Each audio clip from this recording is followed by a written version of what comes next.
ৰাজ্যবাসীৰ বাবে মুখ্যমন্ত্ৰী ডক্টৰ হিমন্ত বিশ্ব শৰ্মাৰ কেইবাটাও ডাঙৰ ঘোষণা ফেচবুক লাইভ যোগে ঘোষণা কৰিলে মুখ্যমন্ত্ৰীগৰাকীয়ে মেট্ৰিক পৰীক্ষাৰ্থী অৰুণোদয় আঁচনিৰ পৰা পুলিচৰ কনিষ্টবললৈকে গুৰুত্বপূৰ্ণ ঘোষণা কৰে মুখ্যমন্ত্ৰীগৰাকীয়ে অৱশেষত উৎকণ্ঠাৰ অন্ত পেলাই মুখ্যমন্ত্ৰীয়ে ঘোষণা কৰিলে আৰক্ষীৰ কনিষ্টবলসকলৰ নিযুক্তি পত্ৰৰ তাৰিখ ৩ ডিচেম্বৰত প্ৰদান কৰা হ'ব আৰক্ষী কনিষ্টবলৰ নিযুক্তি পত্ৰ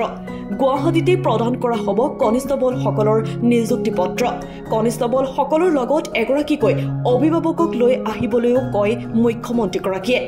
লগতে এডিআৰই হেল্থ আদি পৰীক্ষাৰ্থীসকলৰ নিযুক্তি পত্ৰও অতি শীঘ্ৰেই প্ৰদান কৰা হ'ব বুলি ঘোষণা কৰে মুখ্যমন্ত্ৰীগৰাকীয়ে ২৮ নৱেম্বৰত মেট্ৰিক পৰীক্ষাৰ্থীসকলে লাভ কৰিব চৰকাৰৰ ৩০০ টকা যিসকলে মেট্ৰিক পৰীক্ষাৰ সন্মুখীন হ'ব তেওঁলোকে যাতে কিতাপ কলম বহি কিনিব পাৰে তাৰ বাবে প্ৰদান কৰা হ'ব প্ৰতিগৰাকী পৰীক্ষাৰ্থীক ৩০০ টকাকৈ ৪,২৫,০০০ পৰীক্ষাৰ্থীয়ে লাভ কৰিব এই চৰকাৰী ধন মেট্ৰিক পৰীক্ষাত উত্তীৰ্ণ নোহোৱা পৰ্যন্ত এই ধন প্ৰদান কৰা হ'ব বুলি ঘোষণা কৰে মুখ্যমন্ত্ৰীগৰাকীয়ে লগতে ১২ ডিচেম্বৰত বিটিআৰত আৰম্ভ হ'ব অৰুণোদয় আঁচনি কোকৰাঝাৰত মুখ্যমন্ত্ৰীয়ে শুভাৰম্ভ কৰিব বিটিআৰ অৰুণোদয় আঁচনিৰ শুভাৰম্ভণি অনুষ্ঠানত উপস্থিত থাকিব হাগ্ৰামা মহিলাৰে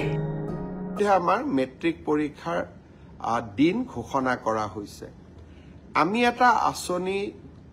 আপোনালোকৰ বাবে আগবঢ়াই দিছিলো যাতে মেট্ৰিক পৰীক্ষাৰ যিসকলে মেট্ৰিক পৰীক্ষাৰ সন্মুখীন হ'ব তেওঁলোকে যাতে কিতাপ এখন কিনিব পাৰে পেন এটা কিনিব পাৰে কলম এটা কিনিব পাৰে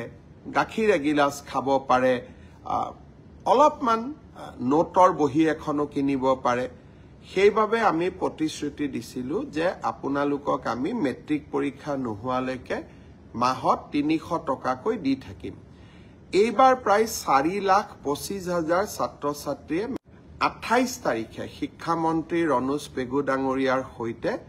আপোনালোকক নৱেম্বৰ মাহৰ ৩০০ টকাটো মুকলি কৰি দিম তাৰ পিছত ডিচেম্বৰত পাব জানুৱাৰীত পাব ফেব্ৰুৱাৰীত পাব প্ৰত্যেক মাহতে ৩০০ টকাকৈ আপোনালোকে পাই থাকিব নিউজ ডেস্ক ৰিপৰ্ট ভইচ 365